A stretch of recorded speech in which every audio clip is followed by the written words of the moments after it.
فبشره بعذاب أليم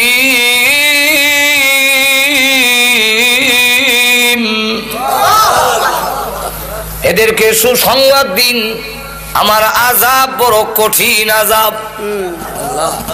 ওই দিনকে বলবে মনোযোগ দিয়া যদি শুনতাম, যদি ভালো করে বুঝতাম, বোঝার মতো, তাহলে আজকে জাহান্নামবাসী হইতাম না।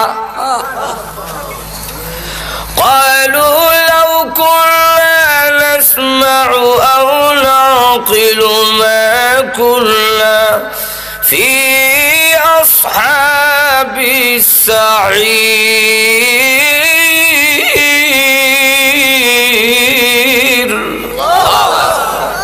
যদি মনোযোগ দিয়ে শুনতাম, লাউ কুন্না নাসমাউ, মনোযোগ দিয়ে যদি শুনতাম, আও নাকিলু, ভালো করে যদি অনুধাবন করতাম, বুঝতাম যে হুজুর কি বলতেছে, কি বুঝাইতে চায়, হুজুর কোন ঠিক তাহলে হয়তো কি মা কুন্না ফি আসহাবিস সাঈর, আজকে জাহান্নামবাসী হইতাম না। ওই দিন গুরুত্ব দেই নাই, আজকে বুঝছি। এখন আল্লাহ পাঠাও, এখন পাঠাও। ওয়াদা দিন আমার জীবন ওষুধ খেতাম না, আর ঘুষ খাবো না, আর জিনা করব না, আল্লাহ পাঠাও। বলে কে রে? অন্ত সৌদি খেলিস। রব্বানা আবসারনা ওয়া সামি'না ফারজি'না না'মাল সালিহান ইন্না মুকিনুন।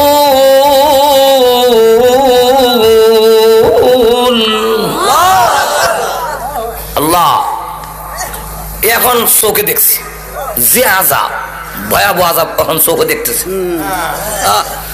ওয়া সামি'না, কানে শুনতেছি। কে যে চিৎকার প্রভু, হ্যাঁ এখন চোখে দেখি, কানে শুনি। সোহেলপুরের গুরুস্থানে যখন আযাব শুরু হয়েছে, মিশরের গুরুস্থানের মানুষ আতঙ্কিত, কাঁপতেছে। এখন চোখে দেখি। আল্লাহর নবী বলেন, উম্মতেরা, যদি আমি আল্লাহর কাছে দোয়া করতাম, আল্লাহ আমার উম্মতকে কবরের আযাব দেখায়া দাও, আমি দোয়া করি না। কেন করি না জানোস নি? আল্লাহ তাদাফানু, তোমার বাবার লাশ লইয়া তুমি কবরও যাইবা না, মার লাশ লইয়া কবরও যাইবা না। যেরকম ঠিক কিনা? এখন তো বুঝতেছি না, একদিন বুঝবো। আরব দেশের কবরস্থানে যে বিষয়টার উপরে আলোচনা করতে চাই, সেটা হলো যে আমরা আশরাফুল মখলুকাত, সৃষ্টির সেরা মানুষ, যে আল্লাহ এই মানুষ সৃষ্টি করে পৃথিবীতে আমাদেরকে পাঠিয়েছেন একটা উদ্দেশ্যে। যে আল্লাহ কেন আমাদেরকে বানালেন, নিশ্চয়ই তার একটা উদ্দেশ্য আছে। অনর্থক, অকারণে, নিষ্প্রয়োজনে আল্লাহ আমাদের বানান নাই। আল্লাহ নিজে বলছেন, আমাদেরকে আল্লাহ প্রশ্ন করে জিজ্ঞাসা করেন, তোমরা কি ভাবো, তোমরা কি মনে করো অনর্থক এমনি তোমাদের বানাইলাম? আল্লাহ নিজে বলেন, أفحسبتم أنما خلقناكم عبثا, তোমরা কি মনে করো অনর্থক, অকারণ, নিষ্প্রয়োজন, আবাস? অবশ্যই না। তাহলে কেন বানাইলেন, উদ্দেশ্যটা কি? আল্লাহ আরেক আয়াতে পরিষ্কার করে বলে দিয়েছে, وما خلقت الجن والإنس إلا ليعبدون।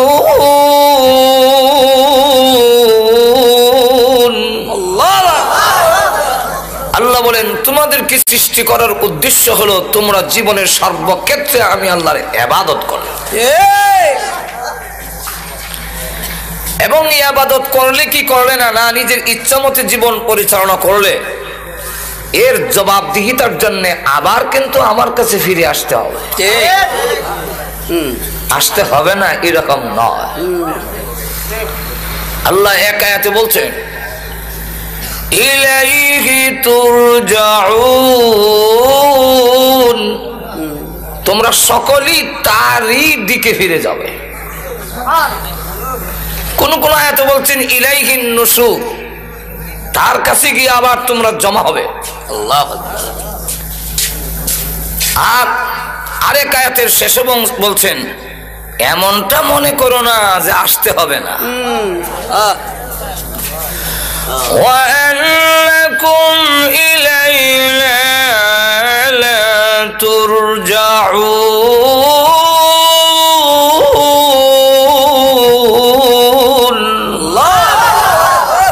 ফিরে আসতে হবে না এরকম নয়, অবশ্যই তোমার আমার কাছে আসতে হবে। জীবনের সব কিছুর হিসাব একদিন আমার দরবারে তোমাদের দিতেই হবে। আল্লাহ রাব্বুল আলামিন যুগে যুগে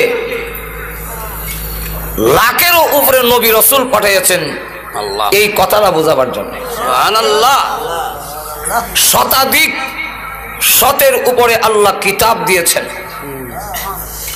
নবীরাও এই কথাটাই বুঝাইছে। সব নবীরা বলছে ইয়া কওমি ইবুদুল্লাহ মা লাকুম মিন ইলাহিন গায়রু, হে আমার জাতি তোমরা আল্লাহর একত্ববাদে বিশ্বাসী হয়ে আল্লাহর গোলামি করো, আল্লাহ ছাড়া কারো ইবাদত করবে না। আল্লাহ তাই জাহান্নামের পারে ফেরেশতারাও জিজ্ঞাসা করবে কেউ আব্দুল সত্তার আব্দুল গাফফার তোমাদের কাছে নবী রাসূল যায় নাই? সালাহুম খাযানাতুহা আলাম ইয়াতিকুম নাযীর,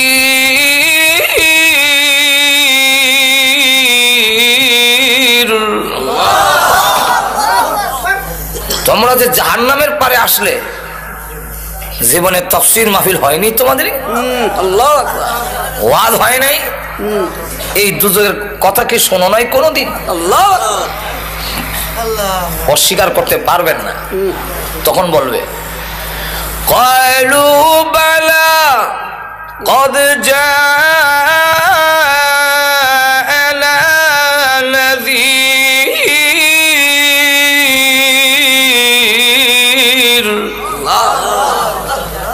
হ্যাঁ, বহু তাফসীর মাহফিল হয়েছে, ওয়াজ হয়েছে, খুব আমরা শুনছি। তাইলে এখানে আসলে কেন? আমরা তখন অস্বীকার করছি, এত বিশ্বাস করতাম না, মনে করতাম আলেম উলামা ইমন কইবই। فكذبنا وقلنا ما نزل الله من شيء,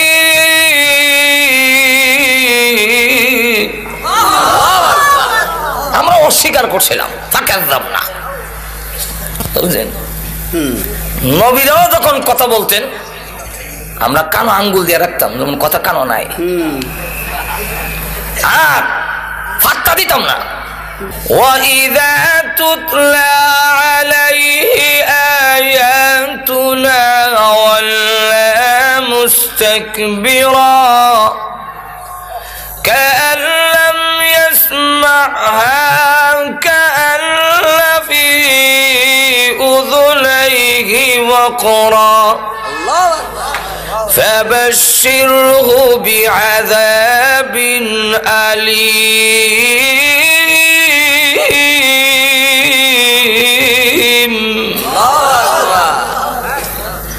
আল্লাহ নবী যখন কোরআন শরীফ শুনাইতেন ওয়াইদা তুতলা আলাইহি আয়াতুনা ওয়াল্লা মুস্তাকবিরা, আমরা অহংকার নিয়ে দম্ভ পড়ে ফিরা যাইতাম। কাল্লাম ইয়াসমাহা, যেমন শুনছি না।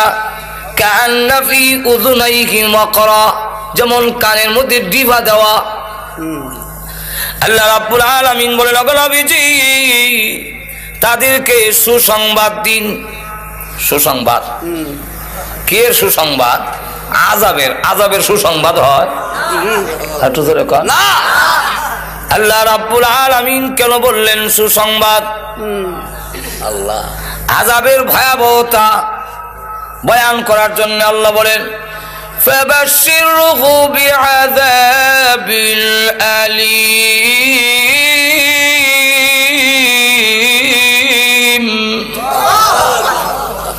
এদেরকে সুসংবাদ দিন আমার আযাব বড় কঠিন আযাব।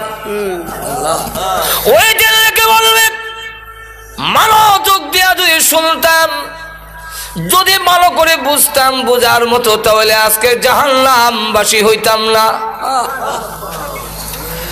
قالوا لو كنا نسمع أو نعقل ما كنا في أصحاب السعير,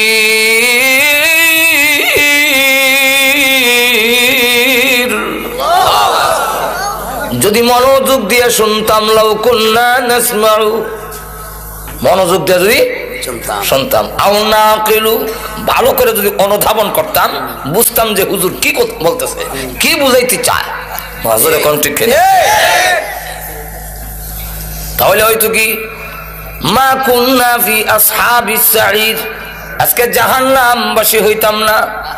ওই দিন গুরুত্ব দেই নাই, আজকে বুঝছি। এখন আল্লাহ পাঠাও, এখন পাঠাও। ওয়াদা দিন আমার জীবন ওষুধ খেতাম না, আর ঘুষ খাবো না, আর জিনা করবো না, আল্লাহ পাঠাও। বলে খেলে অন্ত সৌদি খেলিস। ও রব্বানা আবসারনা ওয়া সামি'না ফারজি'না না'মাল সালিহান ইন্না মুকিনুন।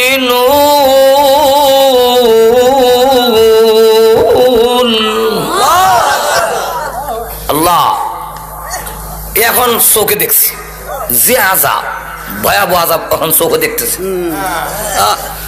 ওয়া সামি'না, কানে শুনতেছি।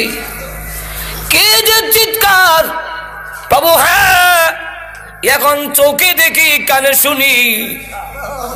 সোহেলপুরের গুরুস্থানে যখন আযাব শুরু হয়েছে, মিশরের গুরুস্থানের মানুষ আতঙ্কিত, কাঁপতেছে। হ্যাঁ বাবু, এখন চোখে দেখি। আল্লাহর নবী বলেন, উম্মতেরা, যদি আমি আল্লাহর কাছে দোয়া করতাম, আল্লাহ আমার উম্মতকে কবরের আযাব দেখায়া দাও, আমি দোয়া করি না। কেন করি না জানোস নি? আল্লাহ তাদাফানু, তোমার বাবার লাশ লইয়া তুমি কবরও যাইবা না, মার লাশ লইয়া কবরও যাইবা না। যেরকম ঠিক কিনা? এখন তো বুঝতেছি না, একদিন বুঝবো। আরব দেশের কবরস্থানে আমরা দেশের কবর লাগান, আমরা তো এটা মাথা খারাপ। কবরে এত ভাবটা করিয়া ইমন রাং সংসার দিয়া, এরপরে আবার বাত্তি উত্তি ধরাইয়া, কেন তোমরা এগুলা করো? কি যুক্তি তার পেছনে? মাজরে কণ্ঠে খেয়ে নেয়। আল্লাহর রাসূল জানাইয়া দিয়েছেন, তুমি যদি একটা সিঙ্গারা খাও, মসজিদে দিলে যে সোয়াব, এর চাইতে বেশি সোয়াব আল্লাহ তোমার আমলনামায় দিত। রাসূলকে জিজ্ঞাসা করেছেন, হুজুর শ্রেষ্ঠ দান কোনটা? কোন দানটা সবচেয়ে বেশি শ্রেষ্ঠ? আল্লাহ রাসূল বলেন, যা তুমি নিজে খাইছো তা। আমি খাইলো আল্লাহ সোয়াব দেয়। তুই যে মোমবাতি একটা কবর নিয়ে জ্বালায়া শেষ করলে, এটা না মুর্দার লাভ হইলো না তোর লাভ হইলো? মাজরে কোন ঠিক কিনা? একটা মোমবাতি ধরে এটার আলো কি কবরের ভিতরে যাবে? এটা যে জ্বললা শেষ হইলো, তোর তো কোনো কামো লাগলো না। মাজরে কোন ঠিক নেই? কি লাভ? এর দ্বারা কোনো লাভ নাই। আমাদের দেশে কবর পূজায় ভরে যাচ্ছে, আর এক একটা কবরস্থান মাজার রেসিদা গুনার আড্ডাখানা বানাইছে। ওনারা কি কম জান না? খরমপুর এখানে দেখা দেখা যায়, সবাইকে আছো নিশাখুর, সব চলো খরমপুর।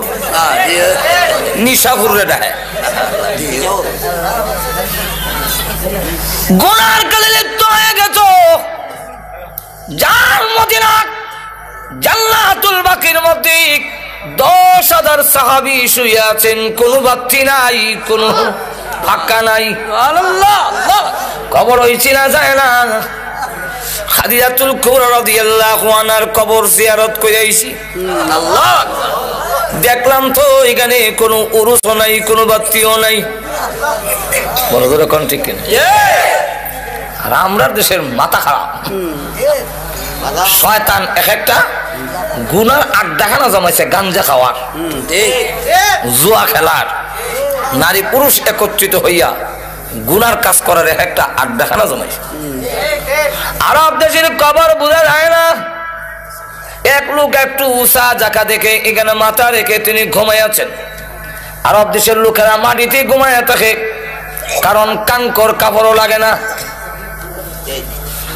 ফতোয়া রাহিমিয়ার মধ্যে লেখেন, যেই মাত্র মাথা রেখে ঘুমাইছে এমনি শুনে কানের নিচে আওয়াজ হয়,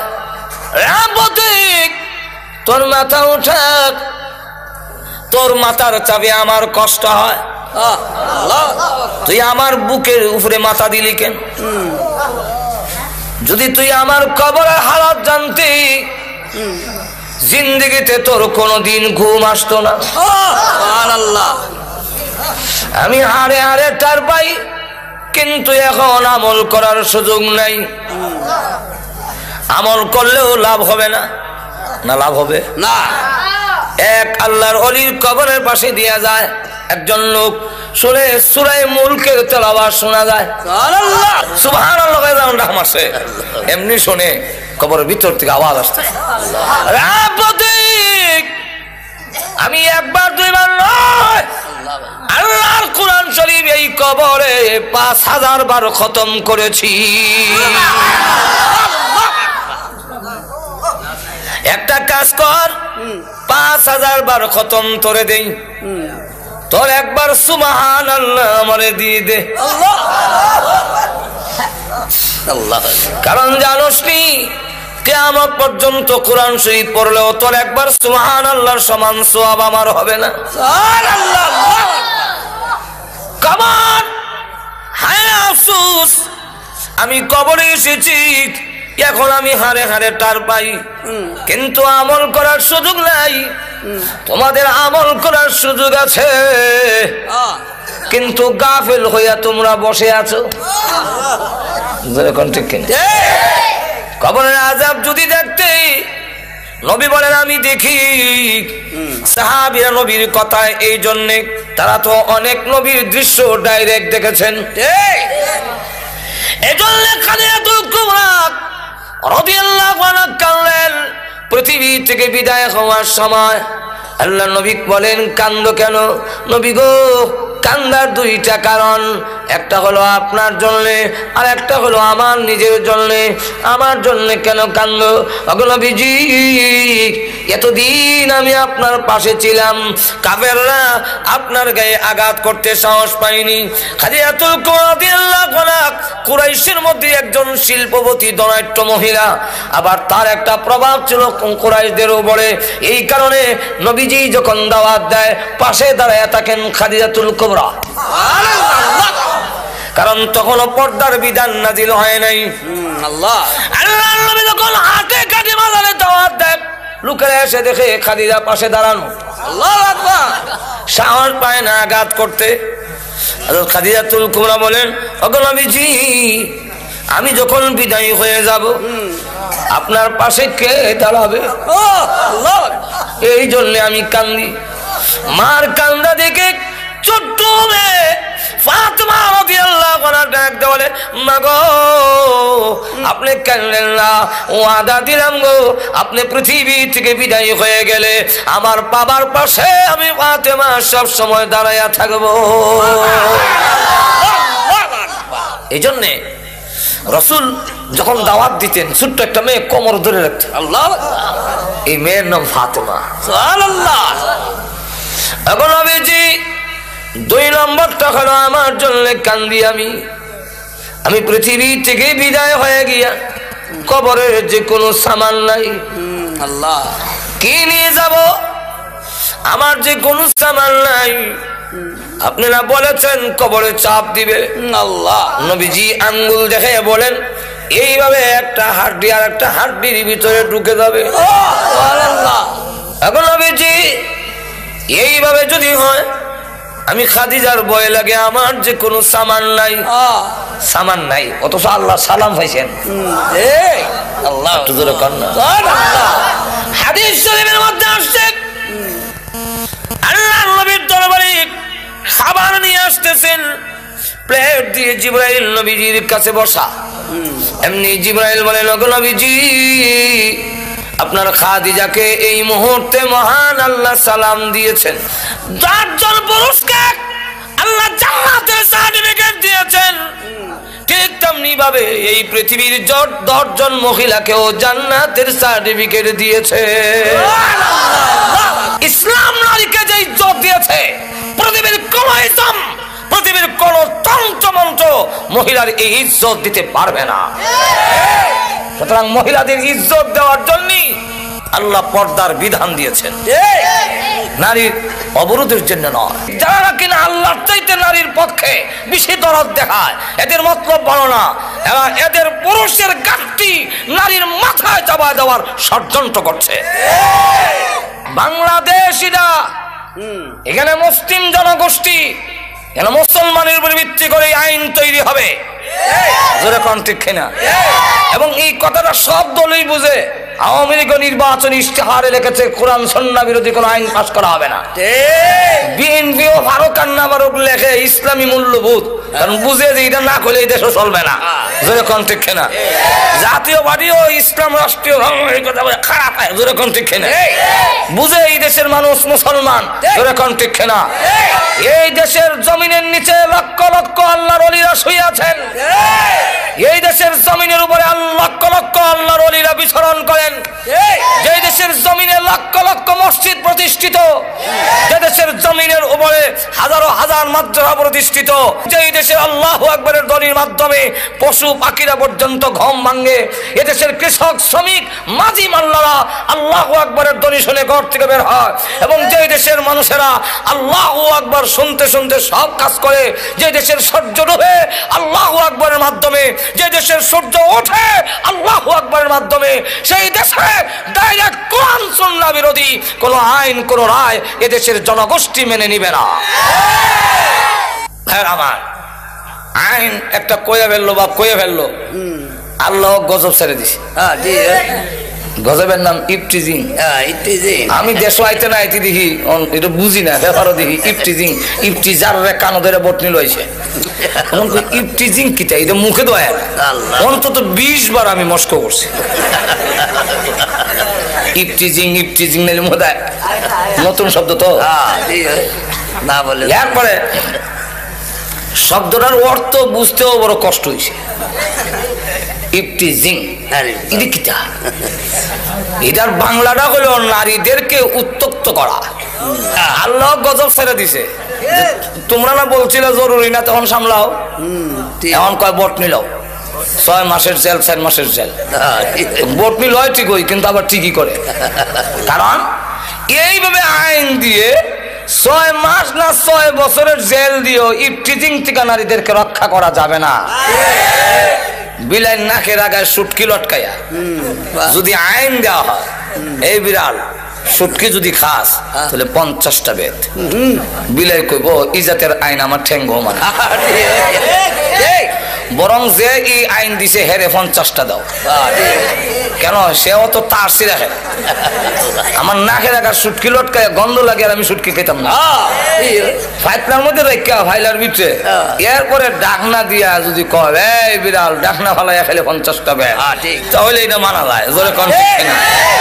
ঠিক তেমনি ভাবে তরুণী এবং যুবতীরা স্নো পাউডার আলতা আল খাতরা লাগাইয়া, উঁচা জুতা ভিন্দা, টাইট ফিট পোশাক পরে, চুলের মধ্যে শ্যাম্পু দিয়া এবং লাগাইয়া যুবকদের এবং তরুণদের নাকের ডগার সামনে দিয়ে আইব আর যাইব। আর আপনারা বলবেন ইফটিজিং করো না, এদেশের যুবকরা ঠেঙ্গো এই জাতের আইন মানবে না। যদি এই দেশের যুবকদেরকে আইন মানাইতে হয়, ইফটিজিং থেকে যদি নারীদেরকে রক্ষা করতে হয়, তাহলে একটি মাত্র পথ, সেটা হলো হেজাব পর্দার বিধান কায়েম করতে হবে। কিছু কিছু জিনিস আছে মজ্জাগত, জন্মগত, যেমন আপনি ঘুমো থেকে যদি কপাল না খাওয়া যায়, আঁচে কখন লাগে না বুঝলে আমার নাক টাকা দিয়ে দেয় দেখবেন অটোমেটিক না কথা আমার মুখের মধ্যে তেঁতুল দিয়া যদি আপনাদের সামনে জিহ্বা নাড়ায়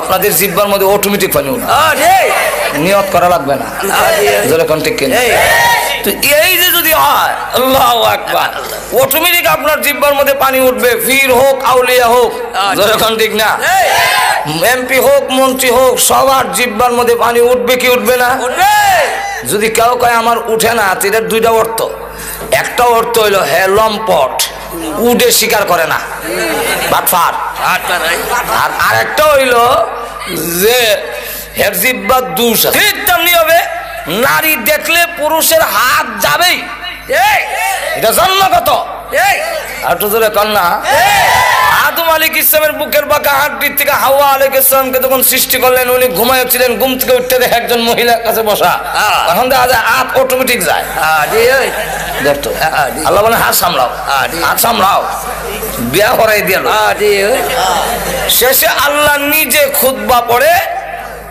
মোহরের দেওয়ার মাধ্যমে আল্লাহ নিজে দুজনের মধ্যে বিয়ে করাই দিল তাহলে বোঝা গেল আদম আলাইহিস সালামের যদি যায় আদম সন্তানেরও যাবে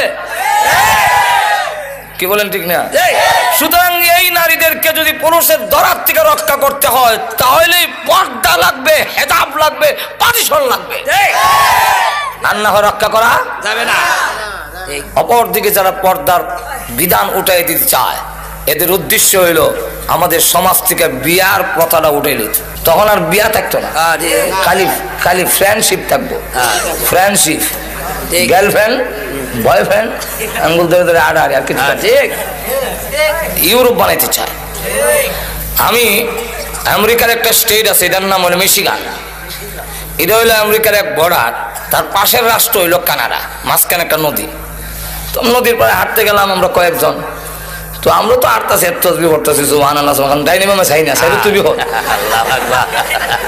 ইয়ার ঘরত দু তিনজন ওই ব্রেঞ্চের মধ্যে বসা আমাদের কাছে দৌড় দেখিয়েছি গায়ে তোমরা যে এইভাবে একা একা ঘুরতেছো তোমাদের কি গার্লফ্রেন্ড নাই গার্লফ্রেন্ড আমরা বুঝেনি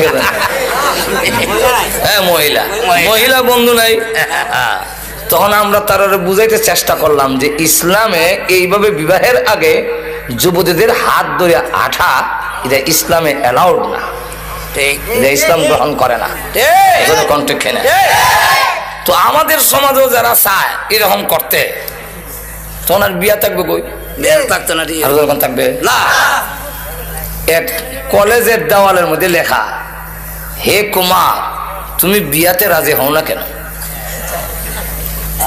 বিয়াতে রাজি হও না কেন কোন বাটফারা জানে নিচে আরেক লাইন লিখে দেয়া গেছে যে সস্তায় যেখানে দুধ পাওয়া যায় গায়ে ফালে কে অর্থ বুঝছেন না আপনারা সস্তায় যদি দুধ পাওয়া যায় গায়ের গোবর ফালাও গায়ে ভালো ঘাস খাওয়াও এই বুঝা কান্দ কোন নেওয়ার দরকার আছে তো যেখানে নারী পুরুষ অবাধে চলাফেরা থাকবে যথায় তথায় পাওয়া যায় পর্দা নাই আঙ্গুল ধরে হাঁটতে পারে গিয়ে ঘুরতে পারে বাগানে ঘুরে শ্বাসটলে ঘুরে অফিসে ঘুরে সেখানে এই সব কাম তো এর হতই শেষ তাহলে হ্যাঁ আর বিয়া করে এই মহিলার দায় দায়িত্ব নিতে চাবে না আছে কোনো থাকবে না বিয়ার প্রয়োজন নাই লক্ষ্য করে দেখেন আমাদের সমাজে তো এরকম কিছু হয়েছে এখন ঠিক না কলা চুলাইয়া বেচলে কাস্টমার বাড়বো একবারে সোলপুর বাজারে কলা চুলাই এলে কাস্টমার বাড়বে এখন চুলাইয়া যখন বইছে আর কিছুক্ষণ পরে দেখে যে যখন রস পড়তেছে রসের গন্ধ হয়ে এখন মাছে জমছে তাও ভালো মাছি না পেশাবখানা যে বয় কালা কালা মাছি ভ্যান ভ্যান করতেছে কথা বুঝছেন এখন কাস্টমার যারা আগে কলা নিত সবই দেখে হয় মাছ চাই 1000 বার কলা লাগতো সন্ধ্যা পর্যন্ত বেটা বসে রইলো কেউ কলা নেয় না এখন কি করবে যেখানে ভালাইতে যায় সকলে ফসা কলা কেন হয় না এখন কি করবে শেষে মাথাত কলা লইয়া গান গায় কইতাম নি কি গায় ও ভাই কে আছো কলার খরিদ্দার কলার পিছনে আছে 1 টাকা কইরা পুরস্কার একটা কইরা পরিষ্কার দুই যুবক ব্রিজে বইয়া কয় এমন আশ্চর্য কলাওয়ালা তো দেখছি না। কলার পিছে মিলে একটা করে পুরস্কার। চল আমরা দুইজনে 2 আলি কলা লইলাই, তাহলে 60 টাকা তুই, আমি 60 টাকা, 8 টাকা কলা। এটা তো হলাই মনে কথা। এখন এর আগে 2 আলি কলা লইছে, দেখি কলার আকর্ষণে না টাকার লোভে? কলার দাম আছে না, কলা তুই তো হলাই দিব। ঠিক তেমনি হবে আমরাও মাথাত খুব বুদ্ধি হয়েছে, মনে করলাম সুলাইয়া বেপরদা দিলে মনে হয় কাস্টমার বাড়বো। এখন অবস্থা এরকম হয়েছে, মেয়ের বাবা গান গায়, সবাই কে আছো আমার মেয়ের খরিদ্দার, মেয়ের পিছনে আছে হোন্ডা পুরস্কার। সবাই কে আছো আমার মেয়ের খরিদ্দার, মেয়ের পিছনে আছে ফ্রিজ পুরস্কার। যুবকরা কয় বিয়া করার তো ইচ্ছা আসিল না, বুঝা নিতাম আসলাম না। মোটর সাইকেল তো অনেকটা চার একটা করে লাই। তাহলে এবার বলেন, হ্যাঁ কি মেয়ে লোকের আকর্ষণে বিয়ে করছে না হুন্ডার লোভে?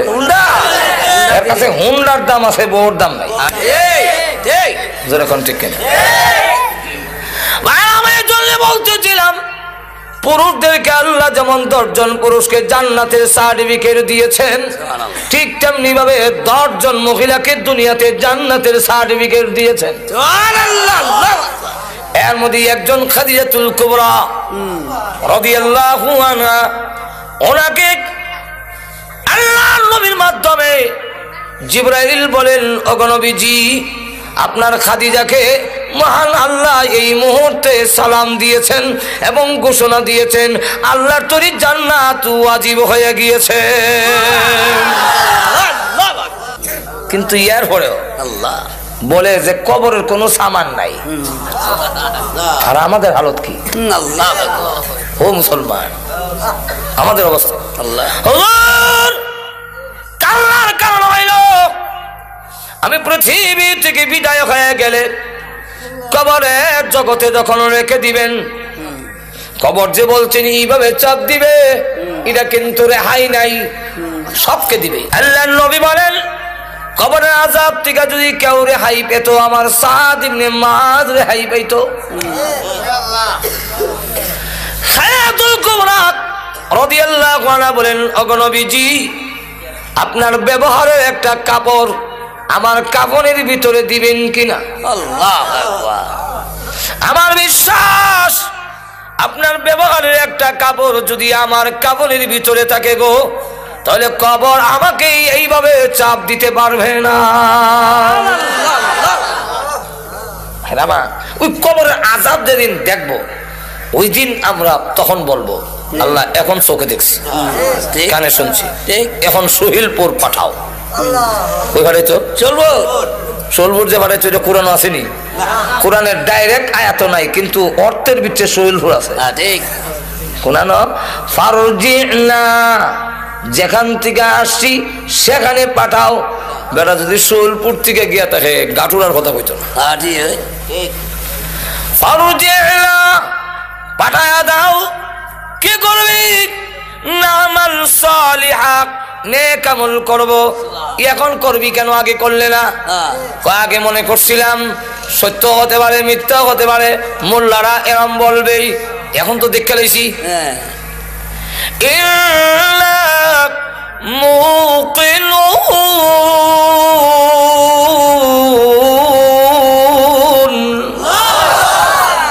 এখন দৃঢ় বিশ্বাসী হইছি, যেরকম ঠিক কিনা? এই পৃথিবীতে আমাদেরকে পাঠাচ্ছেন তার গোলামি করার জন্য, আবার আল্লাহর দরবারে আমাদের ফিরে যেতেই। একটু ধরে কন্যা মনে আছে তো না? আরো ধরে কন আছে। আল্লাহ রাব্বুল আলামিন তাই বলেন, ও মানুষ তোমাদেরকে আল্লাহ আমি আল্লাহ বানাইলাম ইবাদতের জন্য, আর তামাম পৃথিবী যা আছে সবগুলো তোমাদের জন্য আমি আল্লাহ বানাইছি। আল্লাহ আল্লাহ আমাদেরকে আল্লাহ রাব্বুল আলামিন সৃষ্টি করেছেন তার ইবাদতের জন্য। আর আল্লাহ রাব্বুল আলামিন বলেন যে তোমাদেরকে ইবাদতের জন্য সৃষ্টি করেছি, তাই সবচেয়ে বেশি ইজ্জত আর সম্মান এবং সুন্দর বানায়া তোমাদের সৃষ্টি করলাম। লক্ষ্য করে দেখেন আল্লাহ বলেন, এমন সুন্দর তেল আমার লোকের ভিতরে, তোমার মার পেটের ভিতরে ভিতরে তিনটা অন্ধকার, এখানে আমি আল্লাহ তোমারে বানাইছি। ঠিক। তোমরা যদি অন্ধকারের মধ্যে কোনো জিনিস বানাও সুন্দর হবে না। চোখ দেখানো লাগাইবার কথা অন্ধকারের মধ্যে আতাইয়া, পরে দেখা যায় ফিসেদা লাগাই দিলে। আল্লাহ রাব্বুল আলামিন বলেন কোরআনে, ইয়াখলুকুকুম ফি বুতুনি উম্মাহাতিকুম খালকাম মিন বা'দি খালকিন ফি যুলুমাতিন সালাস। আল্লাহ বলেন তোমার মার পেটের ভিতরে পর্যায়ক্রমে তিনটা অন্ধকারের ভিতরে তোমার সৃষ্টি করছে। মানুষ সবকিছু তোমাদের জন্য, আমি আল্লাহ সব তোমাদের জন্য আয়োজন করেছি। এই জমিন বানাইছি তোমাদের বিছনার জন্য, আমি আল্লাহ বিছনা বানাইয়া দিয়েছি। আরো জোরে কোন কে বানাইছেন? আল্লাহ। আরো জোরে কোন আল্লাহ। বৈশা রয়েছেন যে আল্লাহ বলেন জমিনকে অনুগত করে দিয়েছি তোমাদের জন্য, আর আমি আল্লাহ জমিনকে জানাই দিছি কোনো শব্দ করবা না। আমার বান্দা জিনা করবে, মদ খাবে, গাঞ্জা খাইব, তোমার উপরে বইয়া আড্ডা মারবে, তাস খেলাবে, নাচবে, তুমি কিন্তু কিচ্ছু করো না, তারে সহ্য করে কান্দ লই রেখো, কারণ তারে বানাইছি আমার ইবাদতের জন্য। আর তো জোরে কর না, তোর জবান বন্ধ, তুই চিল্লাই কইস না জিনা করে রে, তাহলে কিন্তু আমার বন্ধ আটকে যাবে। আবার যখন তওবা করবে আমি আল্লাহ মাফ করে দেব। আল্লাহ কোরআনে বলছে, হুয়াল্লাযী জাআলা লাকুমুল আরদা যালুলা ফামশু ফি মানাকিবিহা। আল্লাহ রাব্বুল আলামিন বলেন এই জমিনকে আমি আল্লাহ তোমাদের অনুগত বানাইয়া দিয়েছি, তার কাদের উপর দিয়ে তুমি চলাফেরা করো, কোনো কথা বলে না। তুমি যতই অন্যায় করো কোনো কায়না, কুদাল দিয়ে কুইয়া, লাঙ্গল দিয়ে উল্লায়া হাল্লায়া, কোনো কথা বলে না। রে দুনিয়ার মানুষ, তোমার যখন মিয়াদ চলে যাবে, ইবাদত করলে না, আমি আল্লাহর গোলামি করলে না, ওই দিন আমি আল্লাহ জবান খুলে দিব জমিনের, তোমার জীবনের সব গুনাহগুলো জমিন তখন হেডলাইনে বলতে থাকবে।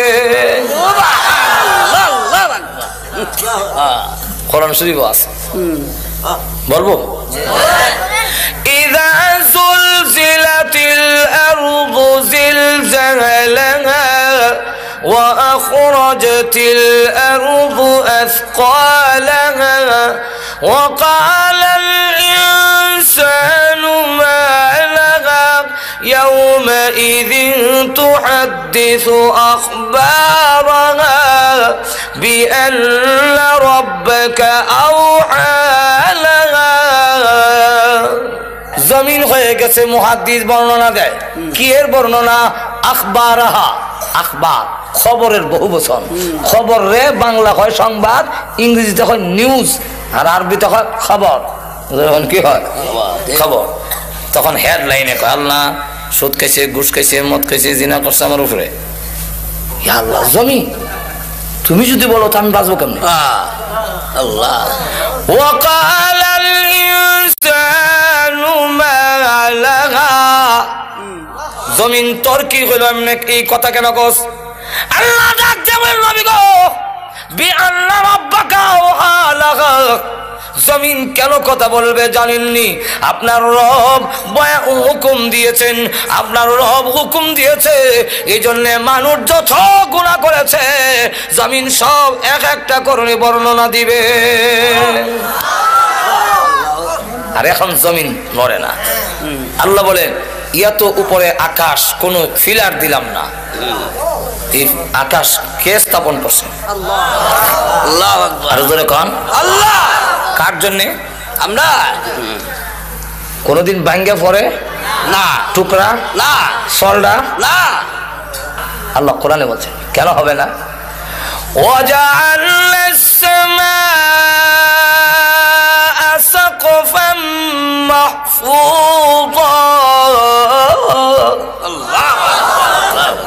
আল্লাহ বলেন আসমানকে আমি আল্লাহ নিরাপদ ছাদ বানাই দিছি, মাহফুজান, নিরাপদ, কোনদিন পড়বে না। আল্লাহ পৃথিবীর মানুষ, আমি আল্লাহ তোমাদের জন্য পানি নিয়ন্ত্রণ করে দিয়েছি, পানির সাপ্লাই দিয়েছি। বান্দারে তোমরা তো আসল জিনিস দেখো না, প্রত্যেকটা ডিস্ট্রিক্টের জন্য নদী দিয়েছি। সিলেটের গিয়ে দেখবেন সুরমা, আর একটু আগায়া দেখবেন কুশিয়ারা, আবার মৌলভীবাজারের জন্য দেয় মনোমুখ, আবার একটু হবিগঞ্জের জন্য এসা খুয়াই, ব্রাহ্মণবাড়ার জন্য তিতাস, কুমিল্লার জন্য কমতি, ময়মনসিংহের দিকে যান তাহলে ব্রহ্মপুত্র। আল্লাহ রাব্বুল আলামিন বলেন তামাম পৃথিবীর আটলান্তি মহাসাগরকে আমি আল্লাহ সংযোগ করে দিয়ে তামাম পৃথিবীতে তোমরা আমার গোলামি করবে। তাই আমি আল্লাহ তামাম পৃথিবীর পানির যাতে অসুবিধা না হয় প্রত্যেকের এলাকায় এলাকায় পানির সাপ্লাই পৌঁছাইয়া দিয়েছি। দুবাই থেকে বিমান ওঠে, কোন জায়গায় বিমান আছে টেলিভিশন একটা আছে, বিমানটা কই আছে কই যায় দেখা যায়, ঠিক কোন জায়গায় গেছে দেখায় বিমানে। আটলান্টিক মহাসাগর 14 ঘন্টা বিমান চলে, তথাপি ওই সাগর পাড়ি দিতে পারে না। আটলান্টিক মহাসাগর সবগুলা সাথে যোগাযোগ রেখে পানি পৌঁছাইয়া দিলাম খালে বিলে। তোর ক্ষেত দিবে, তোমার কাজে লাগাবে, ফসল করবে, আমি আল্লাহর গোলামি করবে। বান্দারে আমি আল্লাহ পানির সাপ্লাই দিয়েছি। আল্লাহ একটু জোরে কন্যা সুবহানাল্লাহ। আবার কোন নদীর মধ্যে উপরে হলো লবণাক্ত নিচে মিঠা, অথবা উপরে মিঠা নিচে লবণাক্ত, কোন বান নাই, শুধু একটা হুকুম, পানি রে ও লবণাক্ত পানি মিঠা এলাকার যাইস না, আমার বান্দা অসুবিধা হবে, সে আমার ইবাদত করবে। এখন দে ওয়াজালা বাইনাল বাহরাইনি হাজিজা, মাঝখানে একটা পার্টিশন, শুধু ওয়াটার। আমি নিজে নেমিয়া দুই ফানির এক কানা করার লেগে চেষ্টা করি, আল্লাহু আকবার, আল্লাহু আকবার, ধাক্কা দেই ইজিকে যায়, আবার জায়গাতে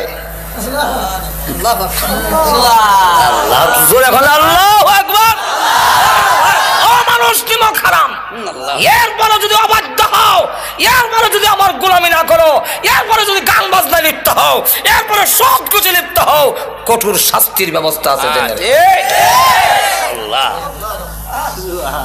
এখন লক্ষ্য করে দেখেন, মিঠা পানি লবণাক্ত পানি, মিঠা পানি রাখছেন আমরা খাইবার লেগে, আর লবণাক্ত পানি কেন?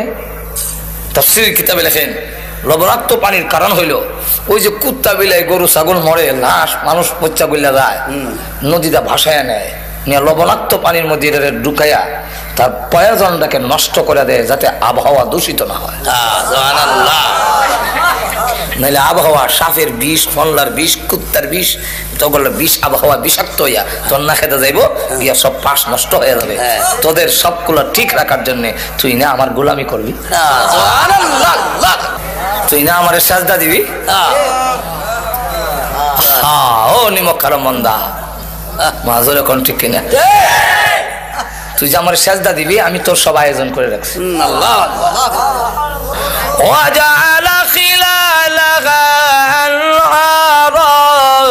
وجعل بين البحرين حاجزا أإله مع الله।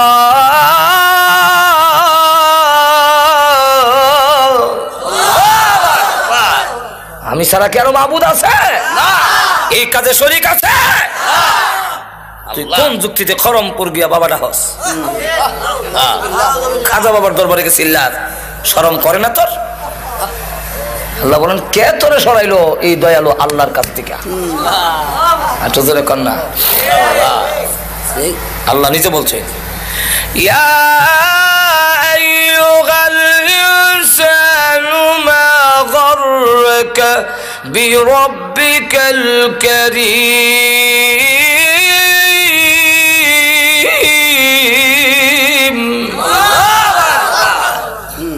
ও দুনিয়ার মানুষ, তোকে কোন জিনিসে, কোন বস্তু দাতা রবের কাছ থেকে তোরে সরাইলো? যিনি দাতা দানশীল আল্লাহ,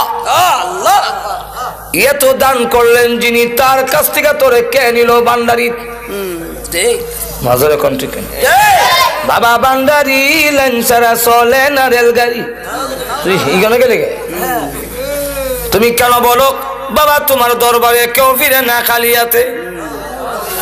তোর তো বলার দরকার ছিল আল্লাহ তোমার দরবারে কেউ ফিরে না খালি হাতে।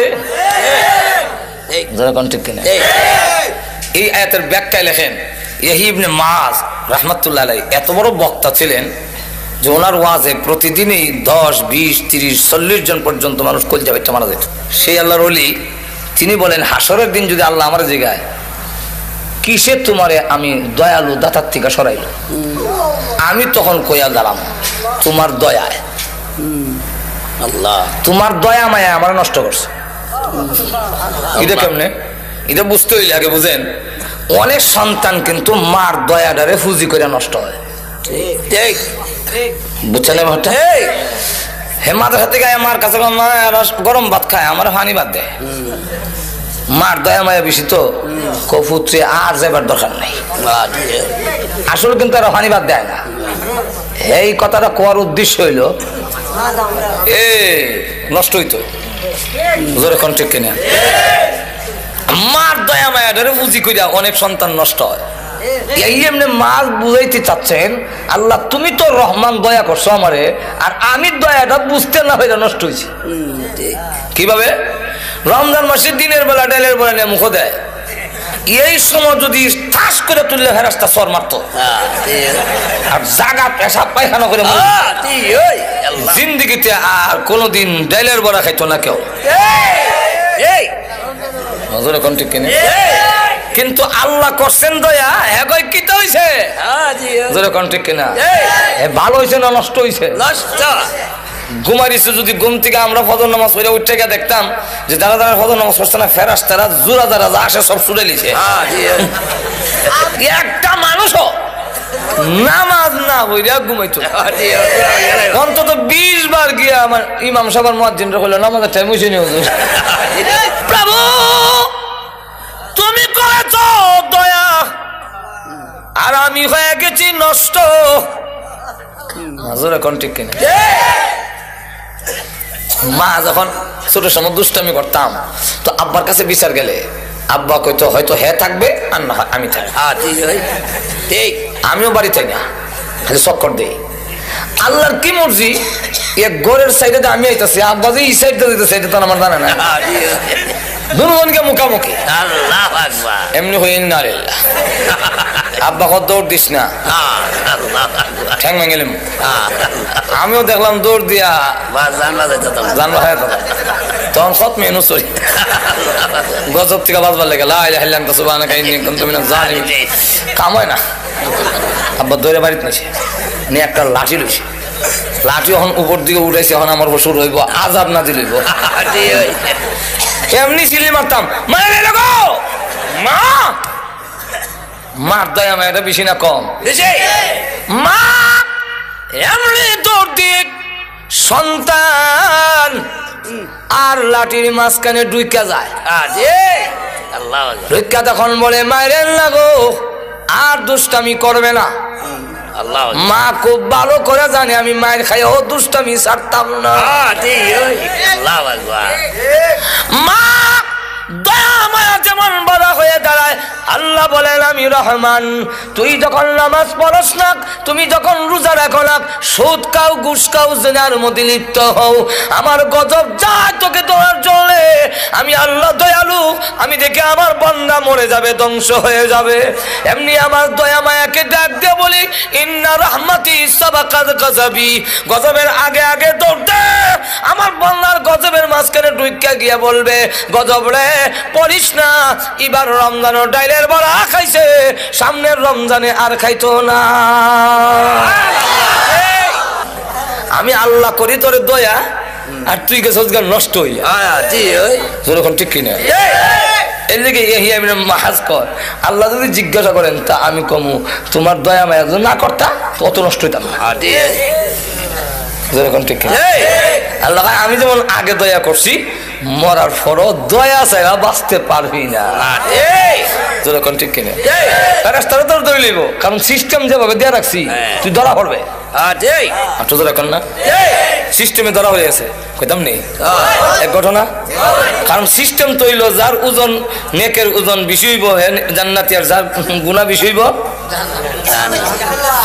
فأما من ثقلت موازينه فهو في عيشة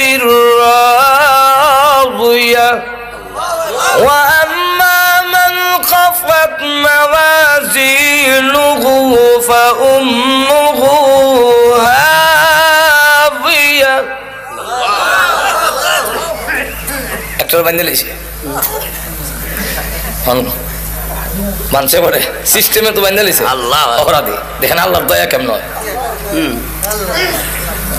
কান্দে আব্বার আব্বা আমার আব্বা না যা বেটা আব্বা বিয়ে করছে মা আপনার না মা না না আমি কোন সন্তান গর্ভে ধারণ করি নাফসি নাফসি নাফসি আল্লাহ আমারে বাঁচাও আল্লাহ বাঁচাও ফুলাটা দিয়েছে আল্লাহ বাঁচাও হেতু আবার ধরে লাই কোন ও হকের লেগে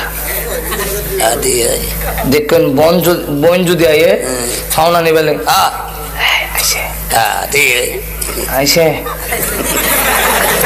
কই আমি করো না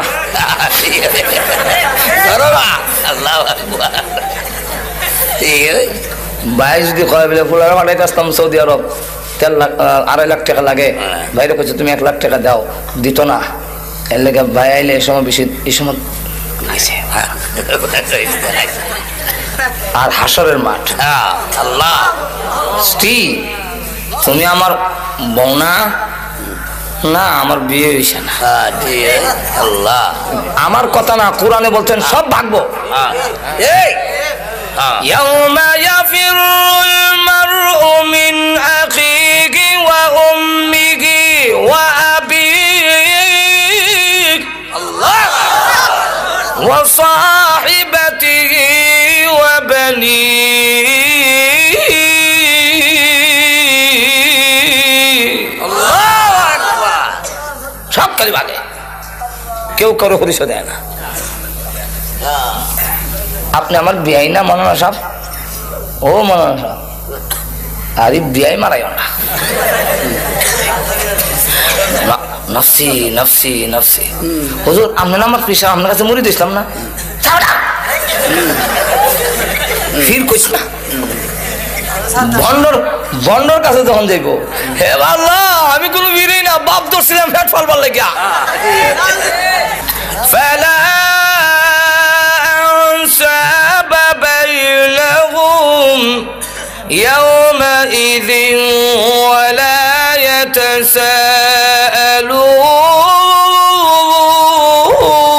يتساءلون فلا أنساب بينهم কোনো আত্মীয়তার কাজ হইতো না আল্লাহ প্রভু গো তোমার দয়া মায়া পায়া নষ্ট হইছে গুনাহ করেছি কেউ পরিচয় দেয় না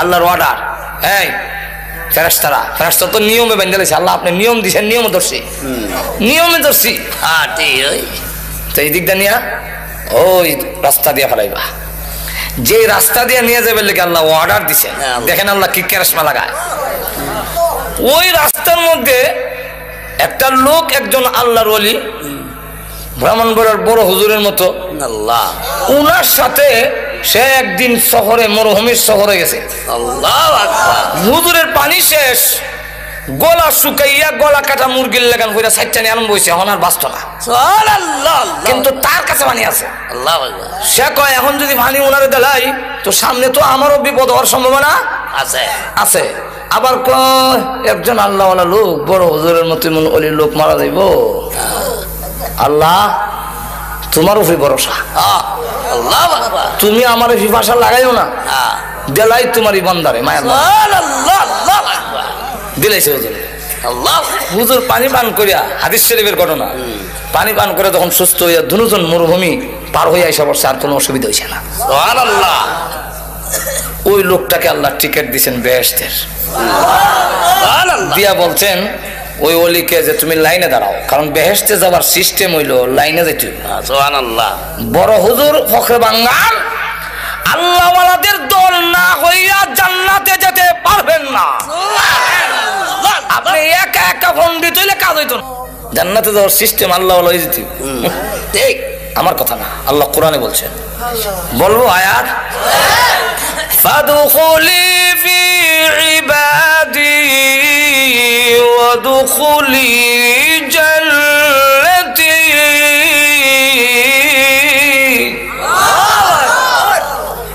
ফাদখুলি ফি ইবাদি, সব গ্রামার আপনারা বুঝে কোনো দরকারও নাই আর সময় নাই। ফাদখুলি ফি ইবাদি, আমার প্রিয় বান্দাদের ভিতরে, ফি ভিতরে ঢুকো। ওয়াদখুলি ফি জান্নাতি, ফি নাই কেন এখানে, ফি নাই। ওয়াদখুলি ফি জান্নাতি এইভাবে না, ফাদখুলি ফি ইবাদি ওয়াদখুলি জান্নাতি। জান্নাতি কবার সময় ফি লাগাইছে না। সুবহানাল্লাহ। আল্লাহ। তাহলে জান্নাতে যাওয়ার আগে আল্লাহওয়ালাদের দলে ঢুকতে হবে, আর ঢুকতেই তুমি জান্নাতে যেতে হবে। সুবহানাল্লাহ। টিকিট লয়ে গেছে আল্লাহ। আর আল্লাহর বিধান হলো যারে টিকিট দিলেইব আর টিকিট ক্যান্সেল করবেন না। টিকিট ফাইলে তেলে খামসা। সুবহানাল্লাহ। আল্লাহু আকবার। ঠিক জান্নাতি যা কইব আল্লাহ, ওই লোকটা যে দাঁড়ানো হানি খিলাইছিল যে আল্লাহ তার সাথে দেখা করাবেন লেগে বাড়াইছে, হ্যাঁ ওই দিকটা নেই, হ্যাঁ ঘুরাই নিছে। ইয়া হান্নানু ইয়া মান্নান বান্দালাইছে, ইয়া হান্নানু ইয়া মান্নান। জাহান্নামে যাই গো আল্লাহ, তুমি না রহমান, তোমার দয়া মায়া ছাড়া বালবার উপায় নাই। কোন সময় ভানি খিলাইছিল অত বড় বিপদের সময় তো মন তাহার কথা। আল্লাহ তার মেমোরির মধ্যে আইনা দিছে এবারের চেহারা। চেহারাটা দেখা যায় আর কয় চিনি চিনি লাগে। আল্লাহ চিনি যেমন ও ফানি যে কিনেছিলাম বেস্টের টিকিট লয়ে খারা হাইজি হুজুর মরুভূমির মধ্যে গলা কাটা মুরগির লাগান চটপটি করছিলেন পানির অভাবে। আল্লাহ মরণের উপক্রম ছিল, নিজে না খাইয়া পানিটা দিয়েছিলাম গো আপনার মুখে ঢালিয়া। এত বড় বিপদের সময় সাহায্য করেছিলাম, আর আজকের কিয়ামতের মাঠে আমি বিপদে পড়েছি। আপনি কি পারেন না গো আল্লাহর কাছে এই কথাটা বলে সুপারিশ করতে? আপনি যদি বলেন আপনার টিকিট তো ক্যান্সেল হবে না, আপনার টিকিট বাতিল হবে না, আল্লাহ হে আল্লাহর ওলি আপনার সুপারিশ আল্লাহ গ্রহণ করবেন। আপনি যদি আমার জন্য সুপারিশ করেন তাহলে আপনার কোনো ক্ষতি হচ্ছে না। আল্লাহ একটু বলেন না আল্লাহর কাছে। লোকটা কাহা এত বড় বিপদের সময় তুমি আমারে সাহায্য করেছিলে। এমনি আল্লাহর কাছে বলে প্রভু গো বড় বিপদের সময় নিজে না খাইয়া ওই পানি আমার মুখে ডাইলা দিছে। আল্লাহ গো তার কি মাফ করতে পারো? আল্লাহ মাফ করে দাও। আল্লাহ ডাকতে বলেন এই কথাটা বলার জন্যই নিয়েছি। আল্লাহ আমার দয়া মায়ার কিঞ্চিত মাত্র তোমাদের অন্তরে দিয়েছি, এতে যদি এরা তো দয়া লাগলো তোমার বিপদের সময় নিজে পানি পান না করে তোমার মুখে ঢেলে দিয়েছে, এতটুকু যদি দয়া করতে পারলো, আমি তো রহমান, আমি রহিম, আমি আল্লাহ কি পারি না রে বিপদের সময় তোদের প্রতি দয়া করতে? জানে বাংলা ওই নে কামলটাকে উসিলা করে আজকের কিয়ামতের মাঠে আমি আল্লাহ তোর জিন্দগির গুনাহ মাফ করে দিলাম। আল্লাহর দয়া মায়া ছাড়া বাঁচার কোনো উপায় নাই। আল্লাহ দুনিয়া তো আল্লাহ করছে দয়া, আর আমরা গেছি গে বিগড়াইয়া। দয়া করছিল মতে আইতাম, উল্টে গেছি কোন ঠিক না। এখন আসুন পানির কথা দিয়ে বলতেছিলাম, মনে আছে না আপনারা? লবণাক্ত পানি আর মিঠা পানি। হ্যাঁ আমার লক্ষ্য করে দেখেন আল্লাহ বলেন পানি আবার বান্দারে তোমরা আমার ইবাদত করবে, গোলামি করবে, এই কারণে মিঠা পানি উঠাই না, লবণাক্ত পানি রাখে আকাশে নিয়ে যাই। তোর জন্য মিঠা পানির শর্ট না পড়ে। আল্লাহ লবণাক্ত পানি বাষ্প করে আসমানে নিয়ে আবার এই লবণাক্ত পানি তোর জমিনে ছাড়ি না। আল্লাহ সূরা ওয়াকিয়ার মধ্যে আল্লাহ বলেন, যদি লবণাক্ত পানি ছেড়ে দিতাম তোমার ধান গাছের শুধু ডাডা দাঁড়ায়া থাকতো, ধান থাকবে না, ধান থাকবে না, শরীর আর থাকবে না, তোমার ফসল জলে ছাই হয়ে যাবে লবণাক্ত পানির কারণে। আমি আল্লাহ আকাশে নিয়ে রিপেয়ারিং করে মিঠা পানিটা আসমানে নিয়ে যাই, ময়লাটা দিয়ে মেঘমালা বানাইয়া এই মেঘমালাকে ছিদ্র করি, ঝর্ণার মতো ছিদ্র করে তার উপরে মিকাইলকে বসাই, মিকাইলের হাতে চাবুক দেই, নূরের একটা লাঠি দেই, দিয়া বলি এটা চালাইয়া সুইলপুরের মাঠে নিয়ে যাও। মাঠে নিয়ে যায়, চাবুক মারে, নূরের লাঠি যখন ঘুরায়, এটাই হলো দিনের জিলকি। আমি আল্লাহ এর মাধ্যমে তোর জমিনে সার নাজিল করি।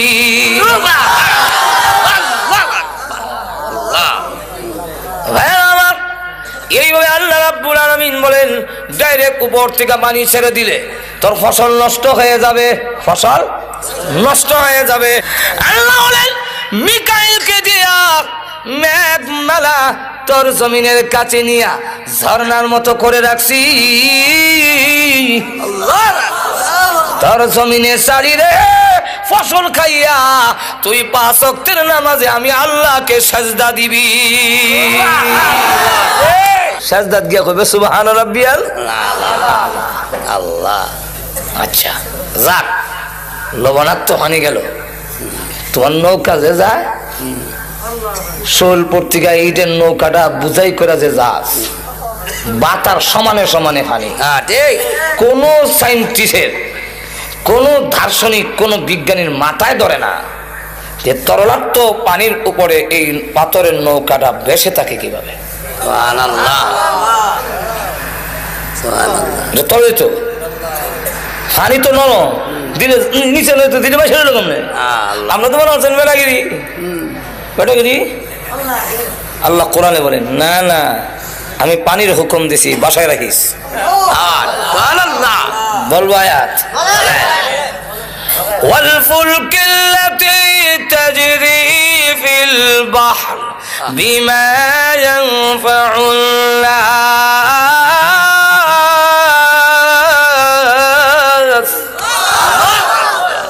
তোর নিত্য প্রয়োজনীয় জিনিসগুলো পানির উপর দিয়ে, ফুলক, ফুলক মানে কিস্তি, নৌকা, লঞ্চ, জাহাজ। আল্লাহ বলেন তাজরি ফিল বাহর, বাহর মানে নদী, সাগর। আল্লাহ বলেন এর উপর দিয়ে আমি চালাই, বিমা ইয়ানফাউন নাস, তোর নিত্য প্রয়োজনীয় জিনিসগুলো পৌঁছাবার জন্য পানিকে আমি নোটিশ দিয়ে রাখছি। আল্লাহ, আমি যদি ডুবাইয়া দেই তোমার আমেরিকা চাচা রক্ষা করতে পারবে। বলবো আয়াত, আল্লাহ বলে وَإِن نَّشَأْ نُغْرِقْهُمْ فَلَا صَرِيخَ لَهُمْ وَلَا هُمْ يُنقِذُونَ।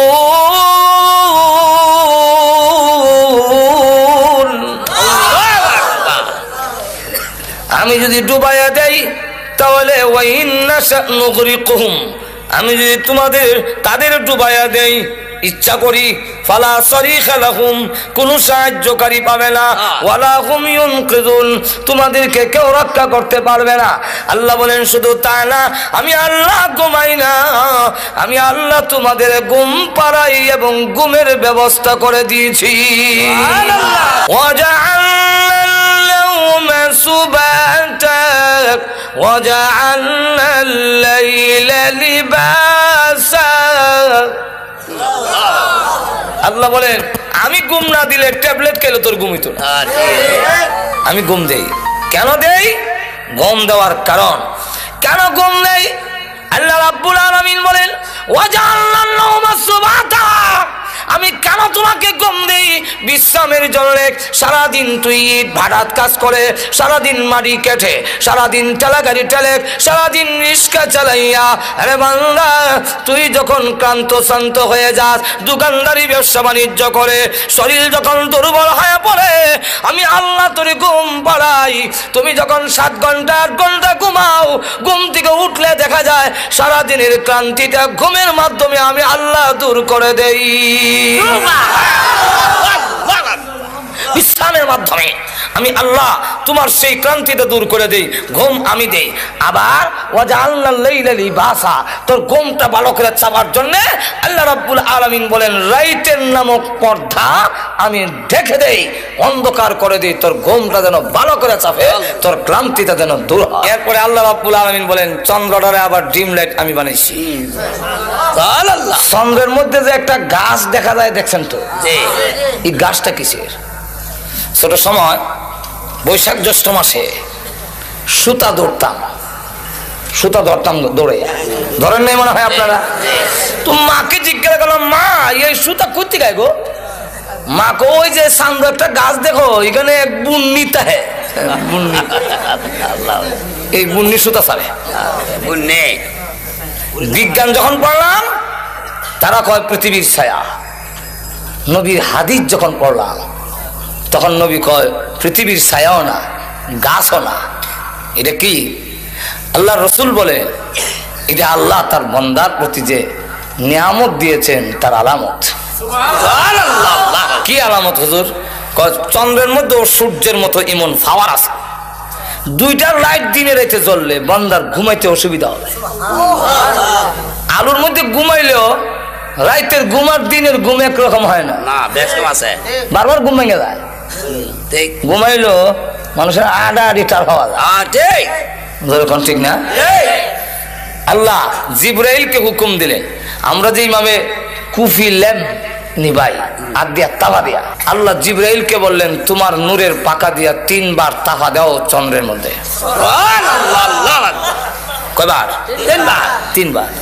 জিবরাইল আলাইহিস সালাতু ওয়াস সালাম তার নূরের পাখাকে আমরা হাতে সমানো না, আল্লাহ চন্দ্রের মধ্যে 3 বার আঘাত করার পরে যখন নাকি এইভাবে আঘাত করে করার সাথে সাথে তার ভিতর থেকে আলু বের হয়ে গেছে। আল্লাহ হুকুম দিলেন সূর্যের সাথে এটা মিলায়া দাও, যোগ করে দাও, আর চন্দ্রের মধ্যে একটা দাগ রেখে দাও। আমার বান্দা দেখে যেন আমি আল্লাহর শুকরিয়া আদায় করে 5 ওয়াক্তের নামাজের সাজদায় পড়ে যেন যেতে পারে। এই কারণে বলে পৃথিবীর মানুষেরা আমি আল্লাহ ঘুমাই না, তোমাদের ঘুম পাড়াই। আমি আল্লাহ ঘুমাই না, ঘুমাবার ব্যবস্থা তোমাদের করে দেই।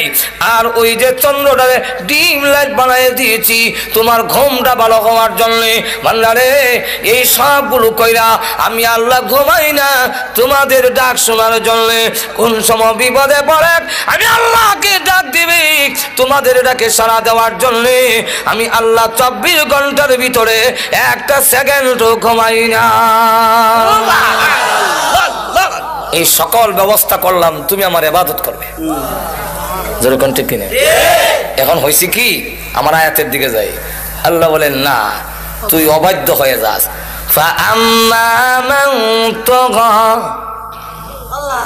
যারা অবাধ্য হয়ে যায়, সার্কাস অবাধ্য, ওয়াসারাল হায়াতাদ দুনিয়া, ওয়াসারাল হায়াতাদ দুনিয়া, এত কিছু নিয়ামত দেওয়ার পরও যে আমার অবাধ্য হয়ে যায়, সীমা লঙ্ঘনকারী হয়, আর দুনিয়ার জীবনটাকে অগ্রাধিকার দেয়।